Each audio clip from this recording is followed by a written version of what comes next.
صرف اور صرف وزیر اعظم عمران خان صاحب سے ہے اور پاکستان تحریک انصاف سے ہے. ہمارے لیڈر کو جیل میں ڈالا, سوچا پارٹی ٹوٹ جائے گی. بشرا بی بی کو جیل میں پابند سلاسل کیا, شاہ محمود قریشی صاحب کو, چودھری پرویز الہی صاحب کو, ہماری خواتین کو, ہمارے مردوں کو, ہمارے ورکرز کو, ہمارے گھروں کو مطلب انہوں نے ریڈز کیے, ہمیں رپورٹ ہونا پڑا.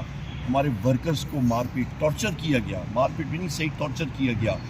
فورس انکاؤنٹرز میڈیا پہ, آپ کے میڈیا کے برادران جو ہے بدقسمتی کے ساتھ وہ ان کے ساتھ بیٹھ کے کولیبریشن میں انہوں نے وہ فورس انکاؤنٹرز میڈیا پہ کیے, میڈیا انکاؤنٹرز کیے. پھر بھی الحمدللہ 180 سیٹیں فارم 45 کی بنا پہ آئیں. یہ دوسری بات ہے کہ رات کو دھندلو پھیرنا پڑا اور جو 740 تھا تو اس کو 1740 کر دیا.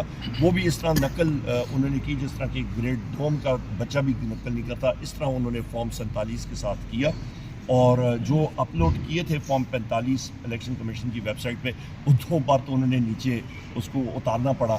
یہ ان کے حالات ہیں.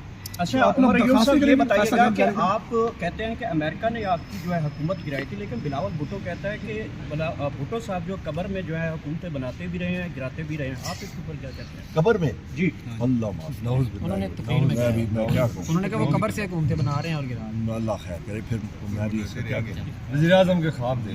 اچھا تو الیکشن کمیشن میں ڈیمانڈ نہیں کریں گے کہ فیصلہ جو محفوظ کیا ہوا اس محفوظ کو بالکل. آج بھی بیرسٹر گوہر صاحب گئے ہوئے تھے, تو وہ فل فور آنا چاہیے اور ہمارا انتخابی نشان ہمیں ملنا چاہیے. سر آگے جا کے سپریم کورٹ میں بڑے اہم کیسز لگنے لگے ہیں. دھاندلی کے خلاف بھی آپ کا وہاں پٹیشن ہے. قاضی فائز صاحب پہ آپ کی ریزرویشنز ہیں. آپ مروت صاحب نے کئی دفعہ کہا ہے کہ وہ استعفے کا مطالبہ کر چکے ہیں خان صاحب کی طرف سے. اب بھی آپ کا وہی سٹانس ہے قاضی فائز صاحب کے حوالے سے کہ وہ آپ کے جو کیسز ہیں اس میں بیٹھنا چاہیے؟ کیسز لگنے دیں, یہ ہمارے لیگل ساتھی جو ہیں وہ اس کے بارے میں بات کریں گے. کیسز لگنے دیں, پھر ہم تھینک یو.